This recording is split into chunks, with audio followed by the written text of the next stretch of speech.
అందరికీ నమస్కారము. మీరంతా సంతోషంగా ఉన్నారనుకుంటా. మా కుటుంబం కానీ మేమంతా సంతోషంగా ఉన్నాము.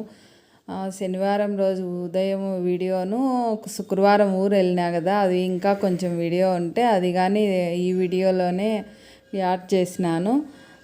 శనివారం ఇంకా మనం కలశము పూజ అదంతా చేసుకుంటాం కదా, మేము దేవుణ్ణి శుభ్రం చేస్తాము శనివారం రోజే. స్వామి విగ్రహాలు ప్రతిమలు ఫోటోలు అన్నీ బాగా శుభ్రంగా కడిగి స్వామివారికి పూజ చేస్తాము. మాకు ఇంటి దైవము లక్ష్మీనారాయణ స్వామి. లక్ష్మీనారాయణ స్వామి అంటే కొంతమందికి అర్థం కాదు. లక్ష్మీనారాయణ అంటే వెంకటరామ స్వామి లక్ష్మీదేవిని ఫస్ట్ మనము పిలిచేటప్పుడు అమ్మా నాన్న అని పిలిచాలంట దేవుళ్ళను. కానీ లక్ష్మీనారాయణ అంటే ఆయన తొందరగా ప్రసన్నమవుతాడంట. ఆయన మనపై ఆశీస్సులు తొందరగా ఉంటాయంట. అందుకు లక్ష్మీనారాయణులు అని పిలిచల్లా అని చెప్తారు పెద్దలు. అప్పుడైతేనా నేను ఏమని పిలుస్తానంటేనా వెంకటరామ స్వామి లక్ష్మీదేవి పద్మావతమ్మ అని పిలుస్తా. అంటే ఇంకా మాకు తెలిసినప్పటి నుంచి లక్ష్మీనారాయణులని పిలుస్తాను. ఇది వచ్చి సూర్య కాఫీ పొడి అని అంటారు. అవ్వ తాగుతుంది. ఆ కాఫీ పొడి వచ్చి కాఫీ తాగుతారు చూడండి, ఫిల్టర్ కాఫీ మామూలు కాఫీ తాగుతారే, అదైతే చాలా టేస్టీగా ఉంటుంది. చాలా రోజుల నుంచి కిరాణా అంగిల్లో అమ్ముతారు. అది కాఫీ పౌడరు తయారు చేసి ఇస్తారు. ఆ కాఫీ అయితేనే చాలా టేస్ట్గా ఉంటుంది. ఎప్పుడన్నా కాఫీ తాగాలంటేనా నేను కానీ ఆ కాఫీనే అవ్వతోనే చేపించుకొని తాగుతాను ఎప్పుడన్నా ఒకరోజు. నేను ఏ విధంగా శనివారం రోజు కలశం పెడతానో చూడండి. మా ఇంట్లో మేము పెట్టే కలశము చూపిస్తాను.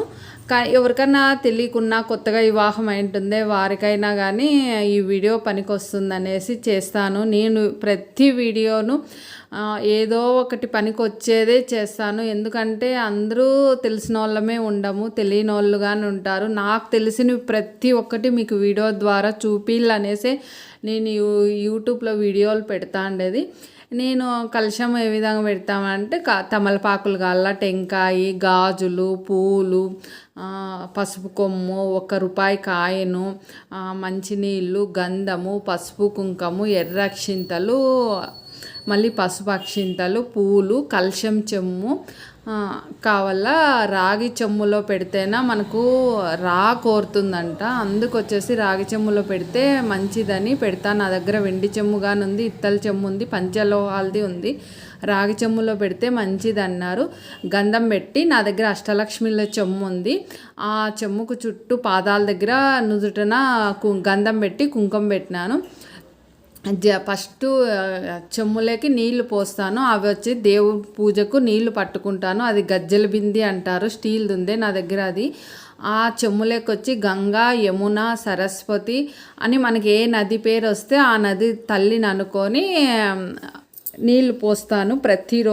ప్రతి శనివారము చేస్తాయి ఈ విధంగానే. ఆ చెమ్ములకి వచ్చేసి పచ్చ కర్పూరము లక్ష్మీనారాయణకు చాలా ప్రీతికరము, ఏ భగవంతునికైనా చాలా ఇష్టము. అందుకొచ్చేసేసి పచ్చకర్పూరం కొంచెము పౌడర్ చేసేసి నీళ్ళల్లో జలంలో నీళ్ళు అంటారు జలం అంటారు, స్నానం చేసిన తర్వాతనే ఆ జలము నీళ్ళు వస్తాయి, సొంపులో వస్తూ ఉంటాయి. మాకు 3 రోజులకు ఒకసారి వస్తాయి. ఆ నీళ్ళు అనేది నేను పట్టి పెట్టుకుంటాను. అవి దేవుని శివునికి అభిషేకానికి కలశానికి ప్రతిరోజు భగవంతునికి నీళ్లు పెట్టేకి అన్నిటికీ అవే వాడేది. మళ్ళీ తెల్ల దారం ఉంటుంది కదా, ఆ దారానికి వచ్చేసేసి పసుపు పట్టించేసి 5 పోరవలతో మనకి ఎంత పొడుగు కావాలో అంత పొడుగు పసుపు పట్టించేసి పసుపు కొమ్ము కడతా నేను. కొమ్ము కట్టేసి గాజులు మనం పసుపు రెడ్ ఎల్లో మనం వేసుకున్నా కానీ చాలా శుభం అంట. మనకు ప్రతి పనిలోనూ మన భర్త చేసే పనిలోనూ మనకు అన్నీ జయము కలుగుతాయి అంటారు. భగవంతునికి నేను అవే సమర్పిస్తాను గాజులు. నేను కానీ ఇంట్లో ఉన్నప్పుడు అవే వేసుకుంటా, బయటికి వెళ్ళినప్పుడు వచ్చేసి మార్చుకుంటా, ఇంటికి వస్తానే నేను ఆ విధంగానే వేసుకుంటా. ఆ విధంగా ప్రతి శనివారం కలశం కడతాను. ఆ నీళ్ళల్లో వచ్చేసి మనం పచ్చకర్పూరం వేసినాము, రూపాయి కాయన వేసినాము, పసుపు, కుంకుమ, గంధము, మళ్ళీ ఎర్ర అక్షింతలు, పసుపు అక్షింతలు 2 వేస్తాను. ఎందుకంటేనా ఎర్ర వచ్చేసి అమ్మవారికి ప్రీతికరము, స్వామికి వచ్చేసి పసుపు అక్షింతలని ఊరికే 2 గింజలు అవి 2 ఇవి 2 వేస్తాను. మరి పసుపు, కుంకుమ, గంధము, పచ్చకర్పూరము అన్నీ ఒక్కటికి 2 సార్లు చెప్పినా చూడండి. టెంకాయ వచ్చేసి బాగా తెచ్చుకుంటాను, బాగా చుట్టూ ఒకే సైజు ఉండేది అట్లా చేసుకొని బాగా శుభ్రం చేసుకుంటా. ఫస్ట్ మంచినీళ్ళతో శుభ్రం చేసుకున్న తర్వాత టెంకాయకు వచ్చేసి నామం పెడతాను. ఆ విధంగా నామం పెడతాను. వెంకటరామ స్వామి నామం ఎలా ఉంటుందో అలా పెడతాను. ఆ విధంగా పెట్టేసి అవి 5 ఆకులు కలశానికి పెడతాను. మామిడాకులు ఉన్నా పెట్టుకున్నా మంచిది. మనకు ప్రతిరోజు మామిడాకులు దొరకవు.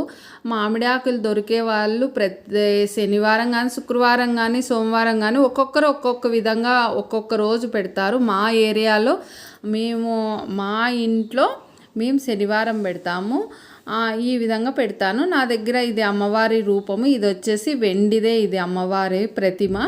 ప్రతి శనివారము లక్ష్మీదేవి అనుకొని ఇంకా టెంకాయకి వచ్చేసి నామం పెట్టేసి అమ్మవారికి వచ్చి నుదుటన గంధం పెట్టి కుంకం పెట్టేస్తాను. మళ్ళీ చెక్కులు బుగ్గలు అంటారు చూడండి, దానికి వచ్చేసి గంధం పెట్టేస్తాను. కుంకం పెట్టేసి నుదుటన కుంకం పెట్టేసి నేను లక్ష్మీనారాయణుడు అనుకొని కలశం పెడతా. కొంతమంది వచ్చేసి కలశము పెట్టకుండా కానీ పూజ చేసుకుంటారు. మా ఇంట్లో మా పద్ధతి ఇది. మేము ఈ విధంగా పెట్టుకుంటాం. ప్రతి శనివారం పెట్టుకుంటా. నాకు దేవుని ఇంట్లో కూర్చొని అన్నీ తీసుకొని చేసుకునేకి కాలు నాకు బాగా సహకరించదు.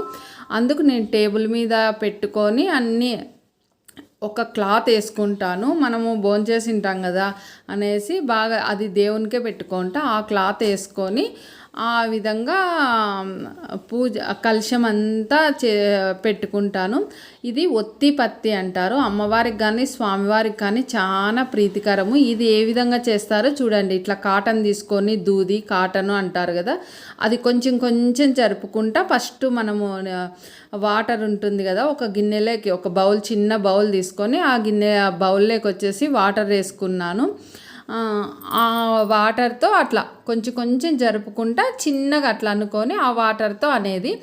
ఆ తర్వాత దానిపై నిదానంగా అనుకుంటేనే ఫస్ట్ కొన్ని రోజులు రాదు. నాకు కానీ అట్లే ఫస్ట్ రాకపాయ. ఇది వచ్చి దీన్ని ఒత్తి పత్తి అంటారు. భగవంతునికి సమర్పిస్తేనా, భగవంతునికి మనము ఎంత సమర్పిస్తే మనకు అంత బంగారు మనకు సమర్పిస్తారంట భగవంతుడు.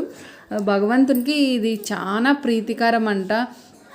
మళ్ళీ పర్వదినాల్లో మళ్ళీ తులసి కోటకు వేస్తాను. మళ్ళీ విష్ణువుకు కార్తీక మాసం మనం తులసి ఉసిరి పూజ చేస్తాం చూడండి, అప్పుడు వేస్తాను.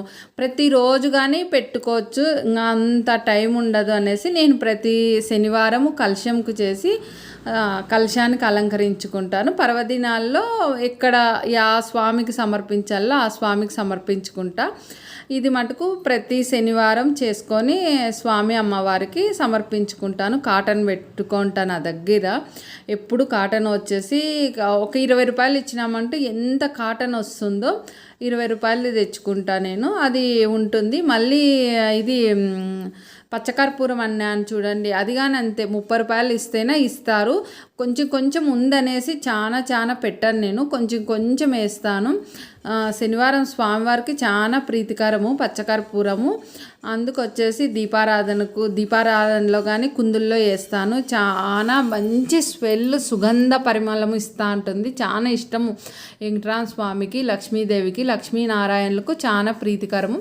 కొంచెం కాటన్ తీసుకొని 2 పారవలు వేసేసి ఆ కాటన్ వాటర్లో అద్దేసిన తర్వాత దానికి పసుపు బాగా పట్టించేసి ఇంకా టెంకాయకి అట్లా అతికిచ్చేస్తాను. అతికిచ్చిన తర్వాత కుంకుమ అటు సైడ్ ఇటు సైడ్ పెడతాను. అవి కళ్ళు లాగా అని నాకు వేరే వాళ్ళు చెప్పినారు.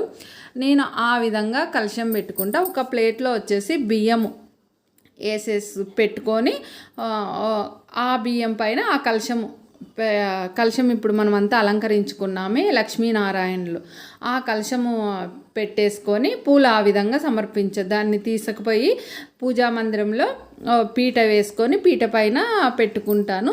ఆ విధంగా కలశం ఏర్పాటు చేసుకుంటా. నేను ప్రతి శనివారం ఆ విధంగా కలశం ఏర్పాటు చేసుకుంటా. ఎవరికన్నా తెలియకోకుంటే కలశం పెట్టుకోవాలనుకుంటారే వాళ్ళు ఈ విధంగా చేసుకోవచ్చు. మా ఇంట్లో మా పద్ధతి నేను చెప్తా ఉండేది. అందరూ పెట్టాలా అని కానీ లేదు, కొంతమంది పెడతారు, కొంతమంది పెట్టారు. మా ఇంట్లో ప్రతి శనివారం ఈ విధంగానే ఉంటుంది. ఇంకా మళ్ళీ గోవింద నామాలు చదువుకుంటాను. ఫస్ట్ వచ్చేసి దీపారాధన చేస్తానే శుక్లాంబరధరం చదువుకొని దీపం పరబ్రహ్మ స్వరూపిణి అని నాకు వచ్చిండేటివే చదువుకుంటా నేను. మరి వచ్చేసి ప్రతి శనివారం తాంబూలము భగవంతునికి సమర్పిస్తాము. 3 ఆకులు 2 ఒక్కలు పెడతాము. పెట్టి పండ్లు పెట్టేసి టెంకాయ కొడతాను. ఎప్పుడన్నా పర్వదినాల్లో వచ్చేసి పిండి దీపారాధన కానీ చేస్తా. నాకు చాలా ఓపిక ఉంది. బాగున్న రోజు పిండి దీపారాధన శనివారాలు చేసుకుంటాను. కానీ అన్నీ అంటే నా చేత ఒక్కొక్క రోజు కాదు, చాలా నీరసం అవుతుంది, కాళ్ళు చేతులు లాగుతాయి కదా, నాకు కొంచెం ప్రాబ్లమ్స్ ఉంది కదా. ఇంకా మల్లెపూలు, తులసి, మందారము అన్ని దేవుళ్ళకు అలంకరించేసి పూజ చేసేసినాను. మళ్ళీ ఇక్కడ వచ్చేసి అది కుండలాగా ఉంటుంది, అది స్వామివారికి అని ముడుపు కట్టి దాంట్లో ప్రతి శనివారము కొంచెం డబ్బులు ఎంతో కొంత మన దగ్గర ఉన్నంత వేస్తాను. తిరుపతికి వెళ్ళినప్పుడు మేము తిరుమలకి వెళ్తాము. ఆ తిరుమలకి వెళ్ళినప్పుడు స్వామివారి ఉండిలోనూ సమర్పిస్తాను. ఇది మా ఇంట్లో నాకు వివాహం అయినప్పటి నుంచి మా ఇంట్లో నేను మా వారు చేసుకునే పూజా విధానము. ఈ విధంగానే మా ఇంట్లో పూజ చేసుకుంటాము. నాకు చేత కాలేదనుకో మా వారు పెడతారు, పిల్లలు ఉన్నారనుకో పిల్లలైనా దీపారాధన చేస్తారు. ఒక్కోసారి శనివారం రోజు చేయలేక ఉంటాను. ఆ రోజు మా వారు కుందెలు కడిగేసి, కుందెలు అంటే దీపాలు వెలిగిస్తామే, దానిలను కుందెలు అంటారు, దీపాలు అంటారు. ఆ కుందెలను కడిగేసి ఆ దీపారాధన మటుకు మా వారైనా వెలిగిస్తారు. కలశము అన్నీ అంటే మా వారు చేత కాదు, పిల్లల చేత కాదు, కానీ పెడతారు. సరిగ్గా పెట్టలేమనేసేసి పెట్టరు. ఆ రోజు ఊరికే దీపారాధన చేసేసి పూలు పెట్టుకుంటారు. మరి వచ్చేసి మనము సంగమేశ్వర అనేసి ముదుగుబ్బకి వెళ్ళినామన్నా కదా, సంగమేశ్వర అని అంటారు. అక్కడ పుణ్యక్షేత్రము, చాలా మంది పోతా అంటాం. అప్పుడు మాకు కొత్తగా వివాహం అయినప్పటికి కానీ బాగా జరుగుతుండే. ఇప్పుడు మనకు టౌన్లో ప్రతి చోట గుళ్ళు ఏర్పడేసి అక్కడ అనేది కొంచెము గుడికి పోవడం తగ్గిపోయింది. చాలా బాగుంది. అక్కడ వచ్చేసి నీళ్ళు చాలా ఎక్కువ ఉన్నాయి, నదిలాగా ఉంది, బాగా పారుతాయి. తామర పూలు, ఇవి కలువ పూలు అంటారు. చిన్నగా ఉండేటి కలువ పూలు. తామర పూలు అంటే బాగా పెద్దగా ఉంటాయి చూడండి, అవి తామర పూలు. ఇది కలువ పూలు వచ్చేసి ఎక్కడ చూసినా ఉన్నాయి. అక్కడైతే మాకు నీళ్ళల్లో దిగే చేత కాదు కాబట్టి ఊరికే కొంచెం వీడియో తీసుకున్నాను. కొంతసేపు నడుచుకుంటూ చల్లగాలికి వద్దాంలే అనేసి అక్కడ బండి పెట్టేసి కొంతసేపు అక్కడే నడిచి మళ్ళీ వచ్చాము. ధర్మవరం నుంచి 10 కిలోమీటర్లు ఉంటుంది. ముదుగుబ్బ నుంచి అక్కడ జ్వాలాపురం అని ఉంటుంది, అక్కడ షార్ట్ కట్ అవుతుంది. అక్కడ వచ్చేది ఇది షార్ట్ కట్ రూటు. స్వామిని దర్శించుకొని, ప్రతి దేవుడు ఉన్నాడు ఇక్కడ సంగమేశ్వరలో. ఈ దేవుడు లేడు అనకుండా ప్రతి దేవుడు ఉన్నాడు. ఈ విధంగా మనం ముదుగుబాకు వెళ్ళినప్పుడు ప్రశాంతంగా ఎక్కడన్నా ఏమన్నా ఉందనుకో అక్కడ నిదానంగా చూసి మా వారు కానీ నేను కానీ ప్రశాంతంగా కొద్దిసేపు కూర్చొని అయినా వస్తాము. మనం వచ్చేసి మరొక వీడియోలో కలుద్దాం.